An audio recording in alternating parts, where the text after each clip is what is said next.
right. Let's see. Peter Hall. Thank you, Peter Hall, for joining me today.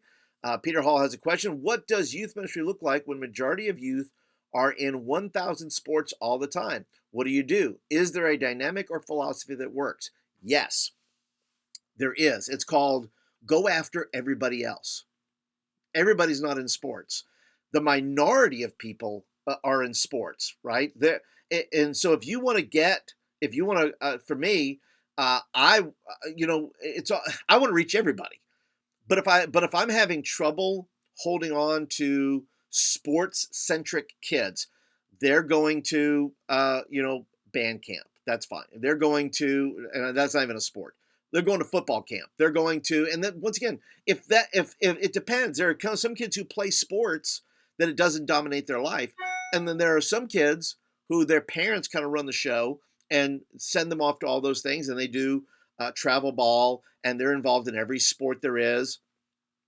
And I say, listen, if you really want to go after people, then go after people who don't play sports.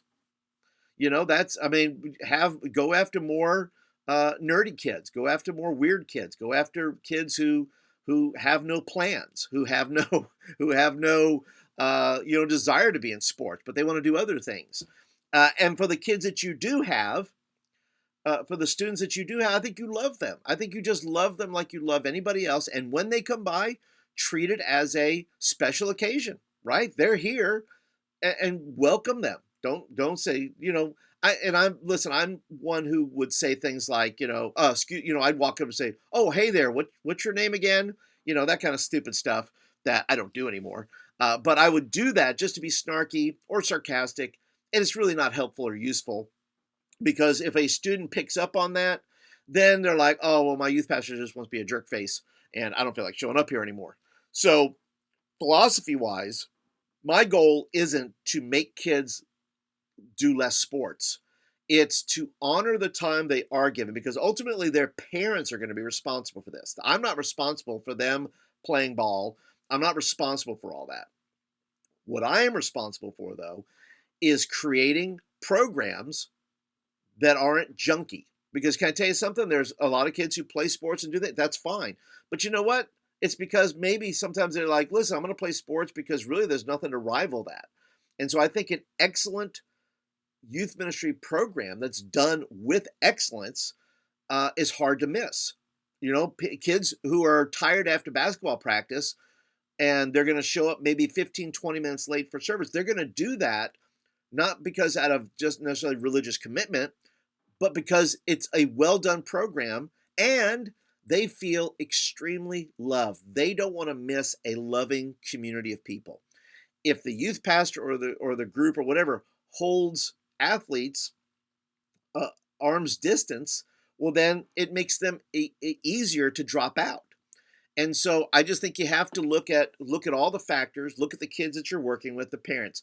I don't think it's our objective as youth pastors to change kids who play sports. They play sports. No, half of them are not. I mean, 99% of them are not getting a scholarship.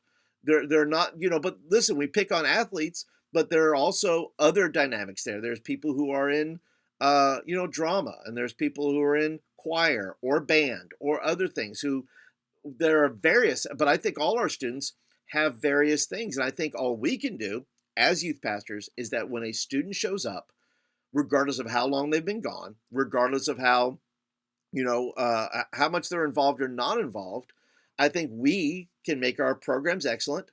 And I think we can always be welcoming so that we're giving them an experience that sports does not give them. We're giving them something dynamic that when they show up to a baseball field, yes, hitting a home run is great, catching a touchdown is great, but man, there's nothing better that when you're in a dry rut in your sport or things aren't going well there, I can always go to this youth group. I can always feel welcome here, regardless of what my commitment level has been. And so we're called to love these folks. We're called to love all the peoples, the athletes, the nerds, everybody. We just have to make sure that we're doing everything we can to minister to those students where they're at. And of course, in addition to those things, when you can, go to their games. Find a way to, can the youth ministry sponsor their end of the year sports luncheon and open up the church and say, we'll pay for it. Just bring your ball team in and we'll do luncheon. We'll do the lunch for them in our fellowship hall.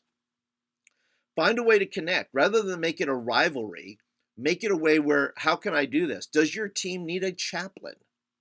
I'd love to show up and just pray for your team. So I think there's multiple ways, Peter, that you can do it. I think there's multiple ways to look at it. I think we get frustrated, at least I know I have, where you get frustrated and it becomes a rivalry versus how can I welcome this kid in? How can I be consistent? How can I make a more excellent program that would cause a student to pause and say, do I want to do this or do I want to go on the missions trip? Do I want to do this or do I want to go to camp? Do I want to do this? Choices are hard, but students have to learn that they have to make those choices. But I've had kids give up sports events to go on retreats because they felt it was important. But I made sure that retreat was excellent. It wasn't janky. I didn't make them think, well, I could have been doing X. I could have been doing the other thing. I just make sure it's excellent in every way to honor them and their time and their commitment to be there, and then just love on them.